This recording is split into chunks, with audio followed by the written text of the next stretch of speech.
Hello, everybody. This is Carol Maletta. Welcome to the Parenting 411 podcast, where we share information parents need from sources they can trust.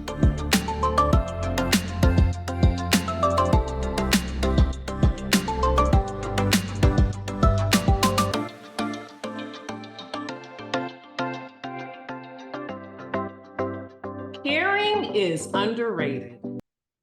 And I'd go a step further and say that parenting is unappreciated. Both are acts of immense personal sacrifice and profound community importance, yet we continue to underestimate the impact that these roles have in shaping a more compassionate and resilient society. So today, we're going to dive into what it means to nurture and be nurtured. Joining me is the insightful Elissa Strauss, journalist and author of the soon-to-be-released book, When You Care, The Magic of Caring for Others. Today, Elissa will share why she believes loving motherhood is now a radical statement, why we should toss out the term work-life balance, and how embracing a new wave of care-infused feminism could change our world. So whether you're a parent, a caregiver, or someone who just appreciates the profound impact of caring, this conversation promises to enlighten and inspire. So let's dive right in and uncover the magic and challenges of caring in today's world with Elissa Strauss. Welcome. Thank you so much for having me here. That was such a beautiful introduction. So Elissa, why don't you share with us what inspired you to write the book, When You Care, The Magic of Caring for Others? Yeah, so there's kind of two almost paradoxical stories that came together in the end of the origin myth of this book. The first one was that I was a journalist at the time when I wrote this, really covering the care beat. So I'd write story after story of why don't we have paid leave? Why don't we have universal and affordable childcare and elder care? Why is there so much maternal discrimination at work? And I'd be, I wrote about these things and I wrote about these things, and I reached a point where I felt like I couldn't write another story, not because we should stop, banging on these doors and beating these drums and everything to raise all the noise and raise attention for this issue, but because it just felt like, to me, there's something underneath this. I mean, something like paid family leave, the ability to not lose your job because your partner's sick or you're sick, you had a baby. And that's like, it could not be more like intuitive and self-evidently necessary, right? So it's like, if we don't have that, something's up. So I became curious about the cultural roots of the care crisis. At the same time, I had my first child, my son Augie, who's now 11 and a half, in 2012. And I feel like that is when we kind of reached this first inflection point of a conversation where everyone was complaining about motherhood, and everyone should complain about motherhood. And I love that we can talk about all sides of the experience, but it felt like there was one narrative dominating the discourse. And that was particularly true in kind of Brooklyn literary circles that I was in at the time, where there were a lot of these books that you just had to read. And in those books, they always presented motherhood and selfhood as two separate things. And that motherhood, if you weren't careful, motherhood's gonna like invade your whole life and kind of make you the least interesting person at a cool dinner party with artists and writers. That was really, I think, the brunt of the message. Like, do it, and I did it, and I knew I love my son, but like, buyer beware too. Like be careful, because it could ruin you. And then I had this moment where I realized, well, first of all, it wasn't true. Like suddenly I was like, my time with my son was some of the more like intellectually, spiritually provocative and inspiring experiences I had had in my life. And I realized that both of those really came from the same place. Like I was angry that we didn't value care, and that's why we don't have paid leave. But I myself wasn't valuing care. I am also in this culture by thinking I have to like protect myself from motherhood. So I was like, oh wait, if like a feminist writer, in the 21st century cannot see motherhood as like this good, and we don't have this paid, we don't have paid leave, we don't have this infrastructural support. I was like, oh, we really don't value care. So then I was like, why? And what would it look like if we did? Right, right. Well, I think this is just such an important topic and an important mission to take up, because I can certainly feel that in my experience, I've seen that as well. And even before I had children, I thought it was easy. Parenting is easy. How hard can it be? I'm going to continue. I'm going to be a mother. Of course, I want to be a good mother, but I've it's easy, right? So it's just not going to. And Yeah.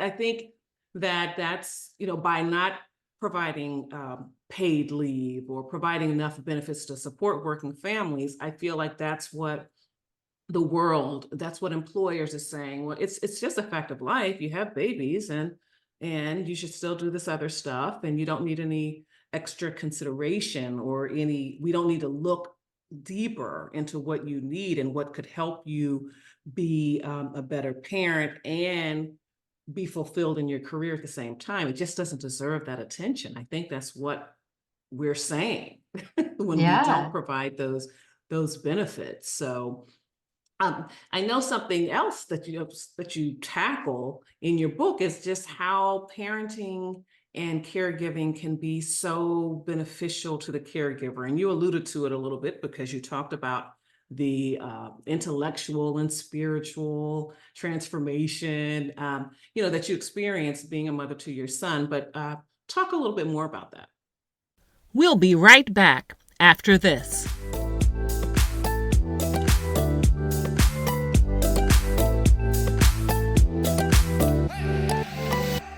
If you're looking to reach a massive audience of parents and caregivers, then look no further than ProPix by the Parenting 411, the ultimate marketing program designed to skyrocket your brand to new heights. With ProPix, we've created 3 incredible packages to suit your marketing needs and budget. So let's take a look. First up is our social starter package. You'll receive a stunning graphic promo piece, plus we'll also feature your brand on the Parenting 411 Instagram page. It's the perfect way to make a memorable first impression and get parents buzzing about your business. Now, if you're ready to level up, our Parenting Pro package is where it's at. You'll enjoy all the benefits of the social starter package, plus more awesome benefits, including exposure on the Parenting 411 podcast, which reaches parents in more than 22 countries each week. But wait, there's more. For those seeking the pinnacle of marketing power, our Elite Exposure package is the way to go. You'll get even more exposure across our platform, including thousands of followers and connections on LinkedIn. Get ready to dominate the airwaves and establish yourself as the go-to resource for families everywhere. Take advantage of ProPix by the Parenting 411 today and unlock unparalleled marketing opportunities for your business. But I should tell you that prices are set to increase on November 1st, so act now. ProPix by the Parenting 411 is your passport to the hearts and minds of parents. Visit ProPixbyP411.com.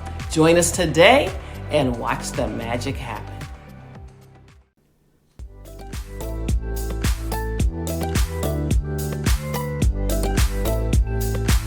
And we're back with the Parenting 411.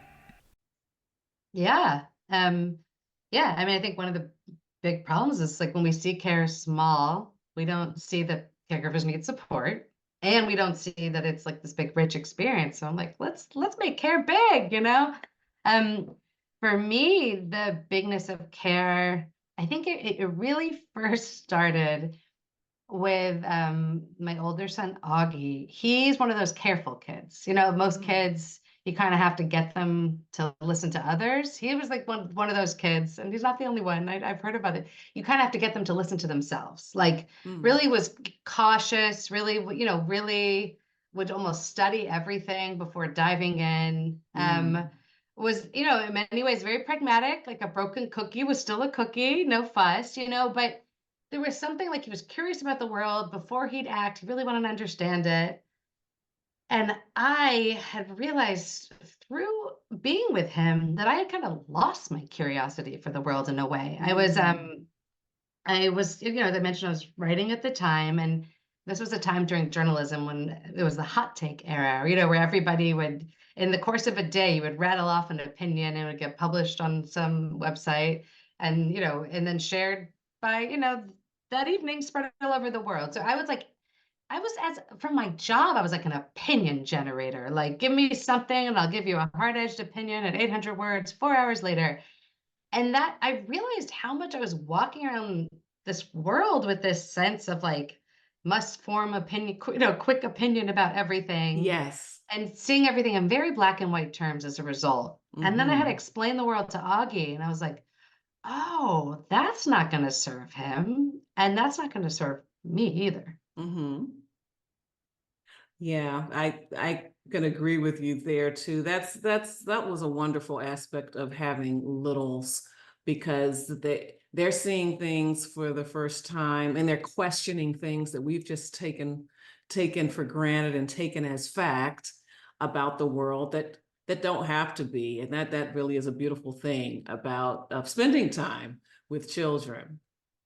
Now, you say something else too that I think is interesting. You say that just declaring that you love motherhood can be a radical statement. Talk about that, and also share what it is that you do love about motherhood. Yeah. Yeah, I think, there was this overcorrection where we went from a time where we only talked about motherhood, in the Hallmark card version, that it was a sweet, simple, lovely experience. Every mom knows what to do at every moment, and she always is, perfectly attuned to her children and can meet their needs. And that was totally oppressive and awful. And then I feel like we try to correct that by the complaining. And that's beautiful. We should complain. Again, motherhood's huge. It's big. Like anything big and huge we do in our lives, we complain about sometimes. My job, I complain about it all the time. Love my job.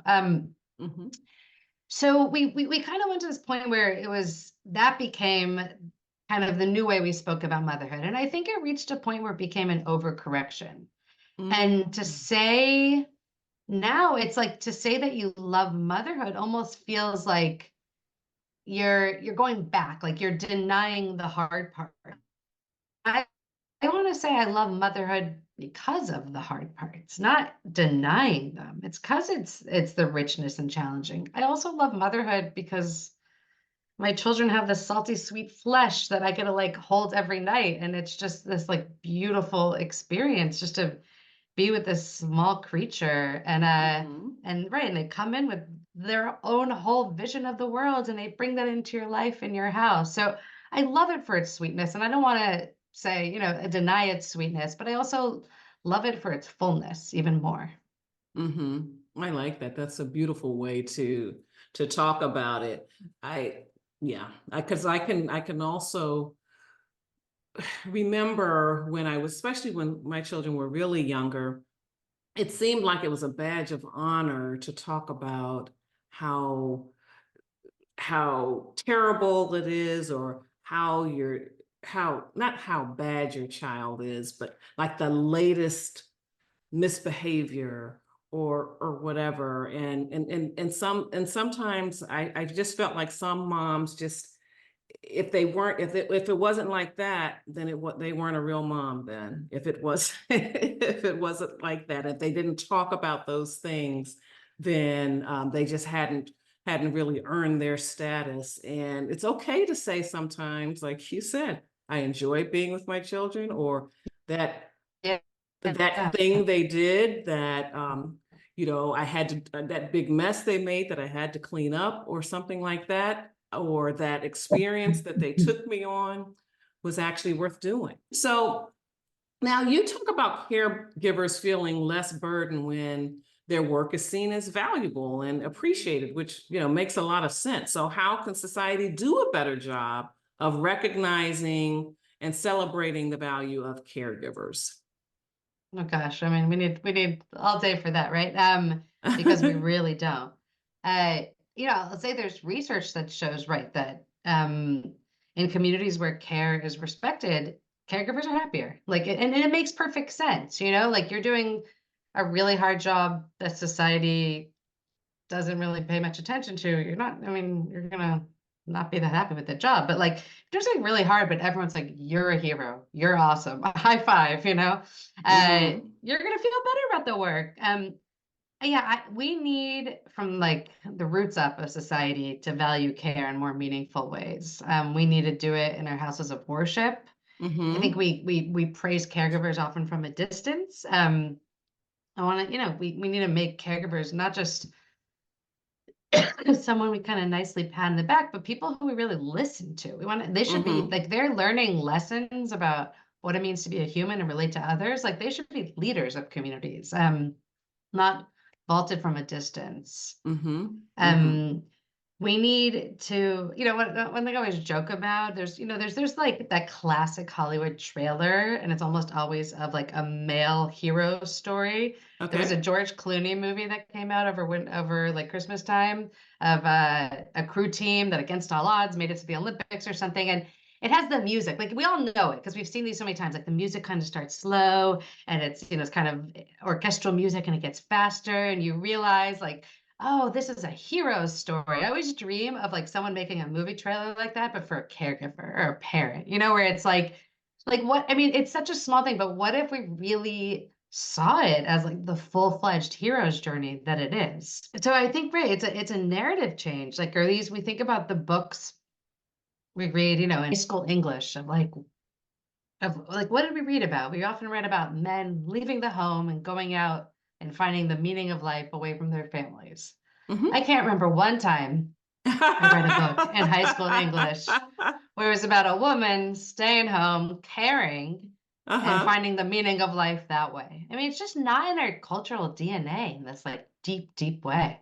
You're right. And I can remember I had not had children yet, but I remember a friend who had a young child and was staying home, and she was talking about how her husband's colleagues at a gathering would ask, like, so what do you do all day? And like she wasn't doing meaningful work.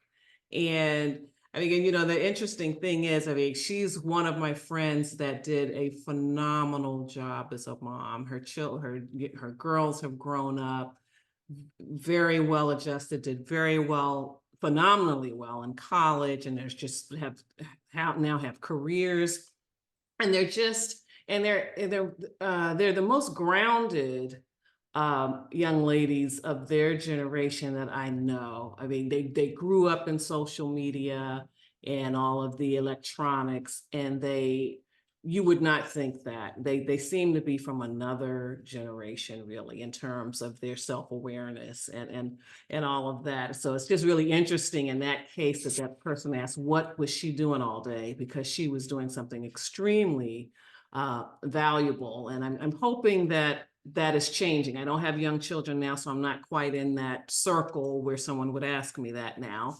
But I would love it. I hope we are evolving for sure in the way we're thinking about it.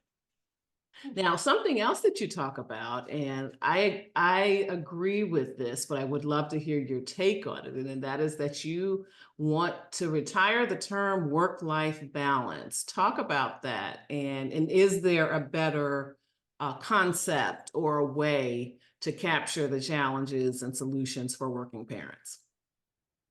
Yeah, I mean, I think a big trap of work-life balance is that like we value the work side more, right? It's when we think about the work is where we prove ourselves and prove our worth in society, and life is where we do all the other stuff. And so that's, and I think when women struggle with that, it's like, how do I fit this life stuff in between the cracks of the work? Well, we could just have like a whole new paradigm, a whole new way of looking at it altogether.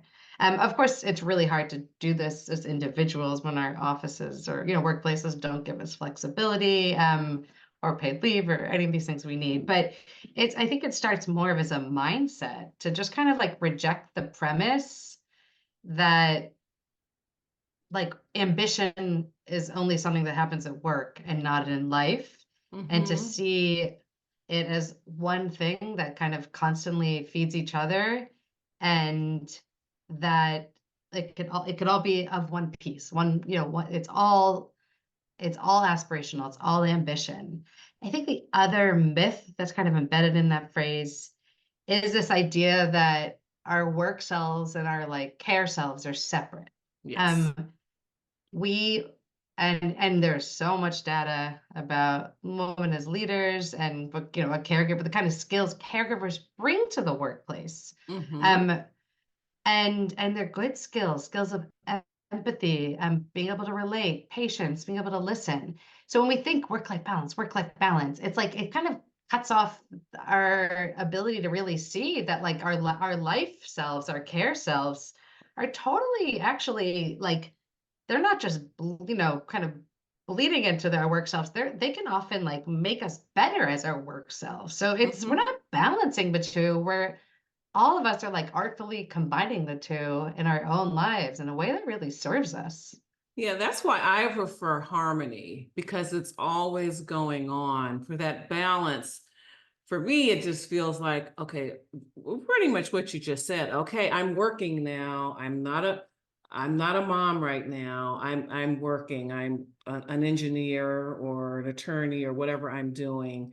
And then when you get home, okay, I'm not this person that you're not this other person that does this work during the day. So yeah, I totally agree with you. I like the way you described that. So you've kind of proposed a new wave of care-infused feminism that could break glass doors. So what would that look like for you? Yeah. So to explain what glass doors are, as I was thinking about, as I realized, like, why don't I value care, in my life? Why did I feel like I have to protect myself from it?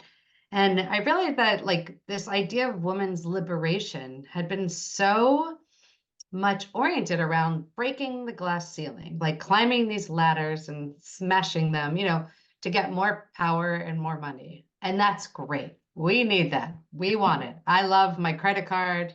I love my pants. I love that I can vote. That's yes to all of it. But I think when we're so focused on the up, up, up, we forget the ways that women are held back kind of as caregivers, that there's something there it's the glass ceiling is not the only invisible barrier holding women back. The other barriers holding women back are what I called glass doors. Okay. And those are the things that kind of those that's why we don't have paid leave. That's why we don't have universal and affordable childcare or child tax credits for those who don't want to, send their kid outside the house, but would like to not go broke from caring for their child in their house. Because we still live in this myth. We have this invisible barrier that what happens in the home is somehow separate from everything else. And it's why we don't really support as a society what happens in the home.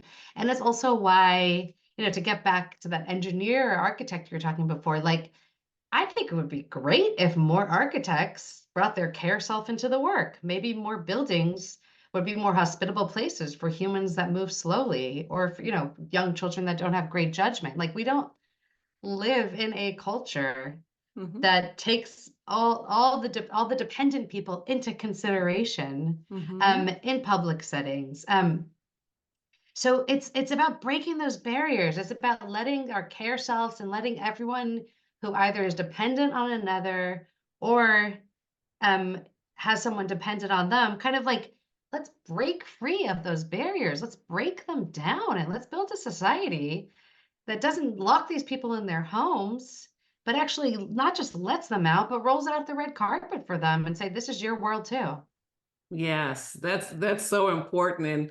And you talked a little bit earlier about paid leave and just government support for caregivers and how it's not just a political issue, it's really a cultural one.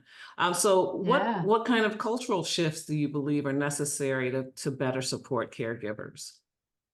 Yeah. So in addition to this kind of narrative change stuff that, I was talking about before, of like the caregivers and parents as like heroes, there's so many practical ways in which we're kept inside. I mean, even from right, street safety, that's a care issue. It's a lot of other issues too, but it's a care Sure. issue.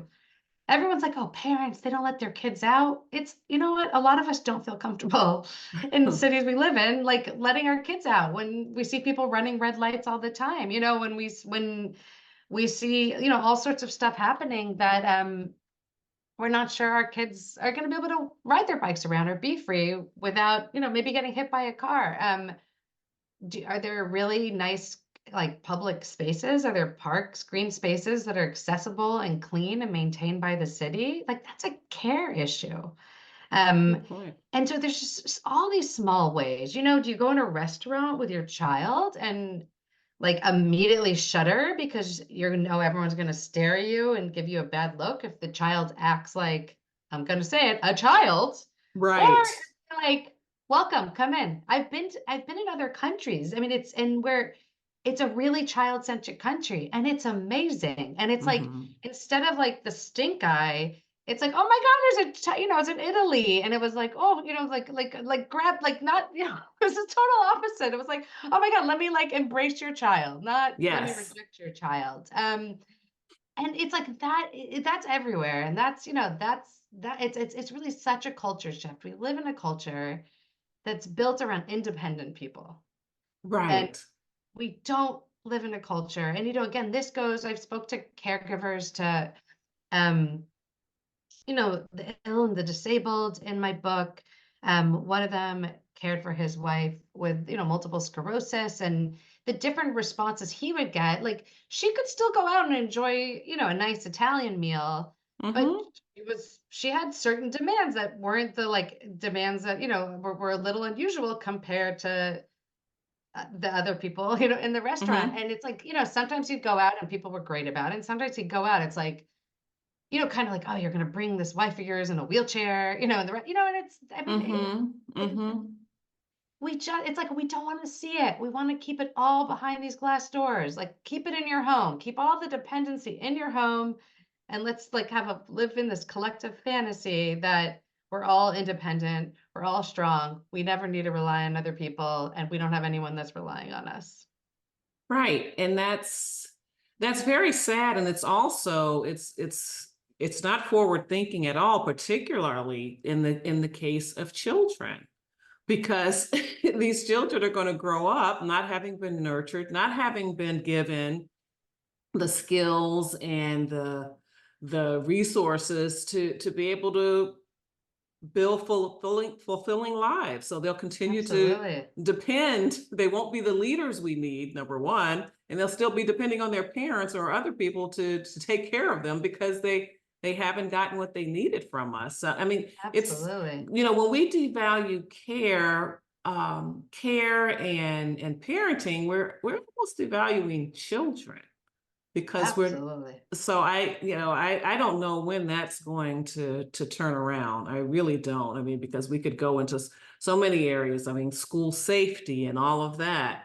Right. That also demonstrates that we're just not valuing children the No, way we and could. yeah, treating them like a burden when they're like quite literally the future, It's like whether you Yes, like it or not, you know. exactly, Yeah. exactly. Now, I know you also talk about how religious traditions historically have left care out of the picture. So why do you feel that way? And talk about examples Yeah. that display that. Yeah. So, in a lot of religious traditions, there's this kind of a tradition of leaving the home for epiphany, right? It's Oh. whether you're going to a monastery or you're going to a house of study. There's just a lot of stories of people who, right, kind of go away to find truths. Mm-hmm. Now there is care. All that said, there is acknowledgement of care in religious traditions, but not really of like day-to-day parenting type caregiving. So we have it two ways. We do have a lot of, especially within Christianity, like raising up of caring for the stranger, caring for the needy. Mm-hmm. I spoke to one feminist Christian theologian for my book, and she said, this is part of when she goes out and she speaks at churches. She says, well, we forgot to say sometimes the needy are in your house. Sometimes Yes. the naked and the poor are your children, are your parents. And it's like, Mm-hmm. so if you go and you care for someone you're not related to and not obligated to care for, you're totally raised up. It's like you're safe, yeah. But when you're caring for the people that you're obligated to care for, you have no choice. That's a big difference too, right? If you're going to volunteer at an orphanage, it's beautiful work. I am not demeaning it for 1 second. But you Sure. gotta leave. You do gotta leave. At some point you could say, oh, my time here is done. You're caring for your children or even a parent with dementia. Like there's no out, So it is a Right. different dynamic of care. And it's one that really was not acknowledged and raised up and given, treated with curiosity. Mm-hmm. And then the other thing you see in religions is kind of the idealized mother. In Christianity, it's the Virgin Mary. Mm. In my tradition of Judaism, it's at Friday night during the Sabbath meal. It's Mm-hmm. traditional to sing a song called Eshet Chayil. It means a woman of valor. Okay. Now, if you read the lyrics, this woman is like she works, she She's gives, she sews, perfect. she bakes. Oh my gosh, what a woman. And this, like in traditional Jewish households, the women are not allowed to sing. Like, so it's like you're praising women, but you're literally their voices are not even allowed at the table. And I think, I want to respect for a lot of women in that tradition. Like, there's other ways they inform their communities, but I still think the fact that that woman of valor can't be a leader of her community just Mm. really illustrates like she cannot be a rabbi in Right. traditional Judaism. Now, of course, there's lots of denominations, like the ones I'm involved with, there are tons of women rabbis. Uh-huh. But going back to the roots, like you have this amazing mom, you have the Virgin Mary, you have, the woman of valor, but they're not really heard from. It's kind of like they're idealized, and by idealizing them, we keep them at a distance. Uh-huh. Uh-huh. So, I think then there's so many cool theologians now finding all different ways to like bring care into the religious experience, both in kind of really super, heady, mystical ways, but also in really practical ways. Mm-hmm. Yeah, that was an interesting angle. I couldn't wait to hear you talk about that. I really hadn't thought about that. So, you described parenthood as the best philosophy class that you never took. What is talk more about that? Yeah. So, I tried to take philosophy, and just found it was like the most interesting subjects in the world made as boring as possible, right? It's not always. Listen, I've now read more. I get it. But I was the kind of, college student, I was like, I'd rather go read poetry in the quad. Thank you very much. But right, I feel like we all share like an impulse, or many of us, most of us share an impulse to be a good person and want to figure out how to be good people and treat others right.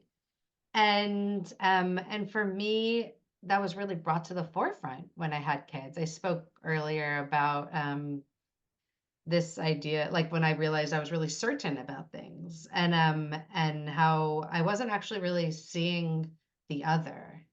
Mm. And once I had kids, I became much more curious about like I felt like I needed more, like a deeper understanding of like, wait, how do we do right by the other? What does it mean to do right by the other? What does it mean to Mm. care well? And so I discovered this whole world of philosophy called care ethics that I had never heard of. It's Hmm. mostly women, and it's really only what are we now in time? I guess it's like 40-ish years old. So it's relatively new when we think about like Sure. philosophy going way back. Uh-huh. And it came from a group of women that really wanted, we have so many different ways of thinking of how do you do the right thing. One of the ways is we follow rules. Maybe we follow like the 10 Commandments, and it's like, oh, so this, it says, thou shalt not steal. I won't steal. Or maybe we like have a sense of like our virtue is like, oh, I am honest. Then that's like, I'm an honest person, and that's why I'm not going to steal. Care ethics came along and said like sometimes figuring out the right thing to do is actually should be not the rules, and not because like you're honest person, but actually because of the relationship. Like what's the best Yes. thing for this relationship? Mm-hmm. And to me, that was a real missing piece in parenting. Like I am constantly with Augie and Levi when they're acting up, and Augie lets me know that I've double standards, because Levi, if you start getting hard on him when he acts up, it just inflates, it's like, or Augie, if you kind of want to hold him accountable to things, he'll take it, but then he just needs quiet time. So it was so helpful to like read Care Ethics and realize that so much of what we're doing in care and when we're momming, but also in all of our relationships, like that piece, that it's also important to preserve the relationship. It's also just you and me right here. I'm going to forget like, for the moment that I think I should be doing this because either I think that's the kind of person I am, or some rule told me I have to do this, I have to do that. And I'm just going to be like, what do you need right now? What does this relationship need? And that's, to me, huge, and like totally values care in such a deeper way. We'll be right back after this.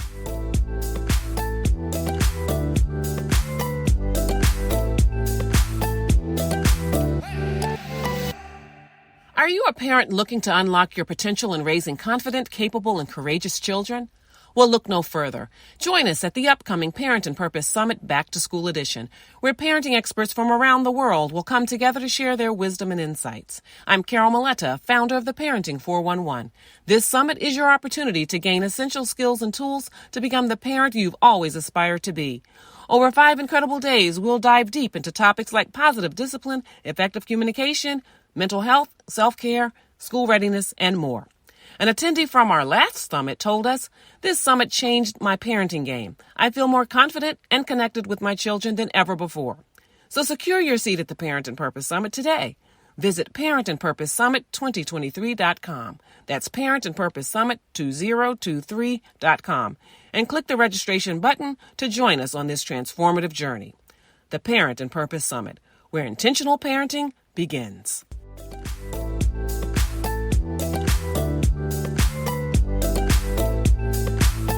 And we're back with the Parenting 411. I like that so much, and it reminds me a lot of something that came up a lot in my training in the positive discipline framework, where it talks about the needs of the situation, like helping your child respond to the needs of the situation, not because of what somebody else said or what just some other or just something that you just want.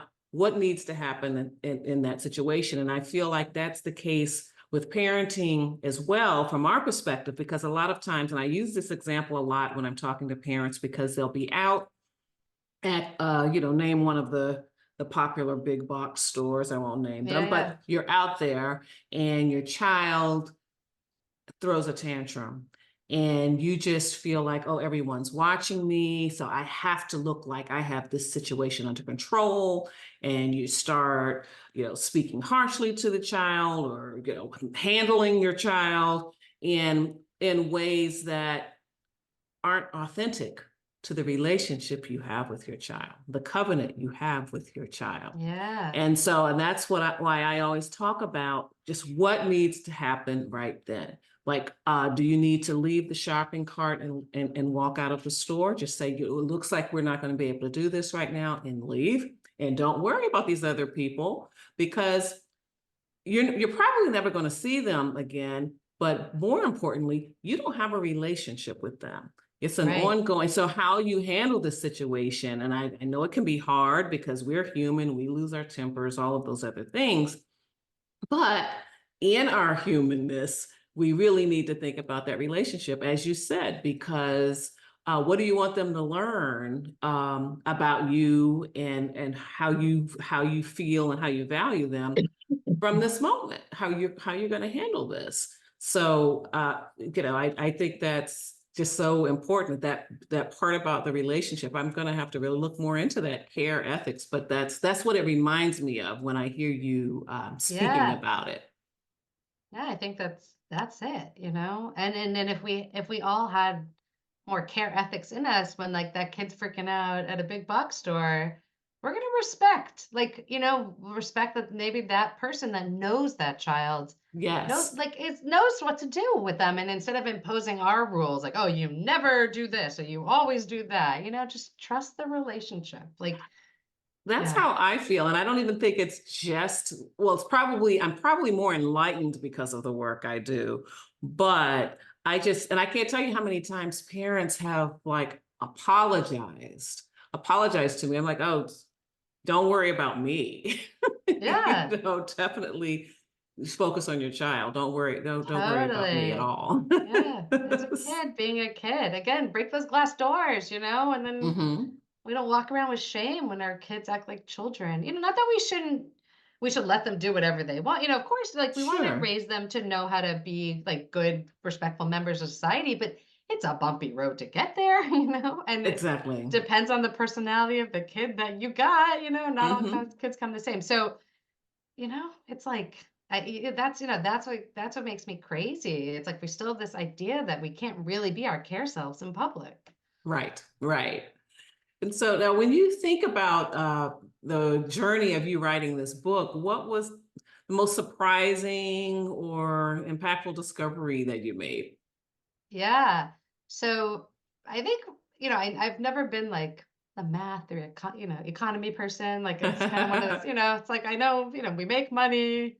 We don't try not to spend, more than we have, because it's just a rudimentary Hmm. understanding of economics. But it was really shocking to me to hear how much, if we put a dollar sign on care, which a lot of Oh. economists have done, how much care is worth.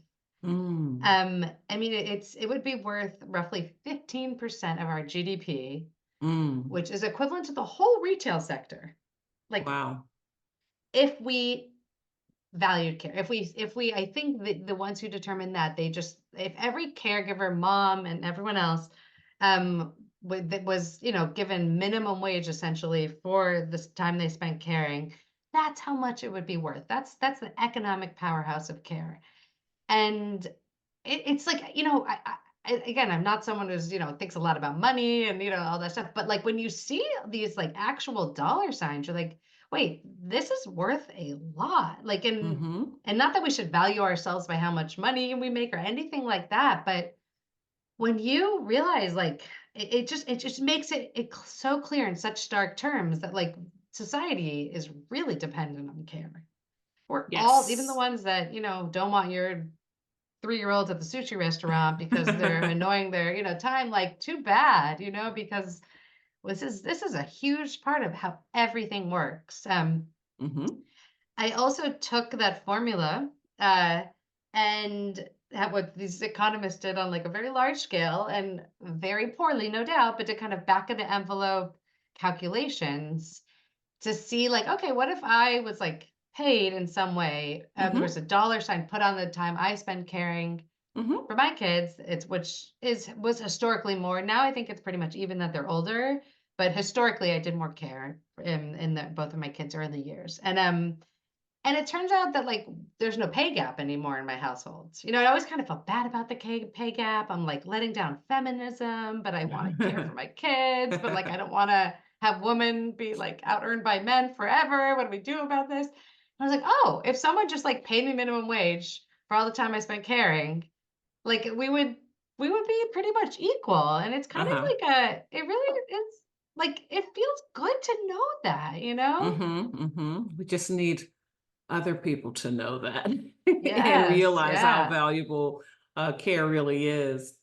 So, as we kind of draw to a close, what would be one key message that you would have for our audience, particularly those who are deep in the throes of caregiving and or parenting?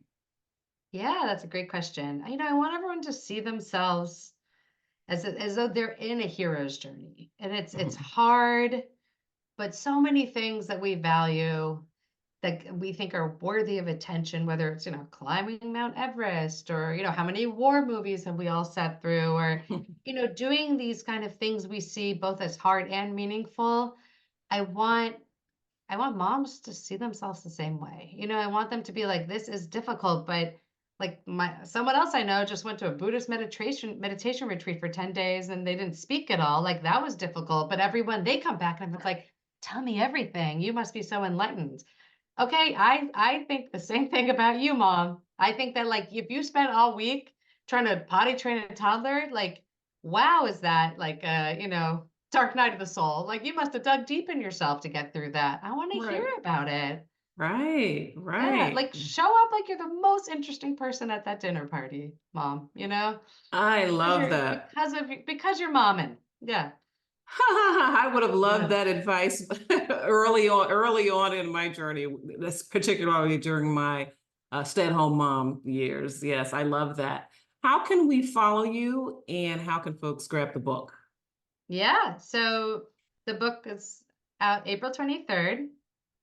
Um, and it'll be widely available at all booksellers. Of course, it's on Amazon, bookshop.org.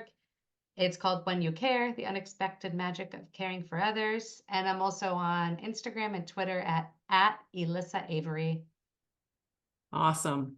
Well, thank you so much for spending time with me today. This is a very important topic, and I really hope that people are encouraged, people who are listening, that are caring for others, caring for their children, and recognizing the immense value that their work has to our society. And as always, listeners, thank you for tuning into the Parenting 411 podcast, where we deliver information parents need from sources they can trust. Follow us on the Parenting 411 on Facebook, Instagram, and YouTube. Be sure to like and subscribe, and definitely share this episode with your friends. And remember, it's never too late to be the parent you want to be.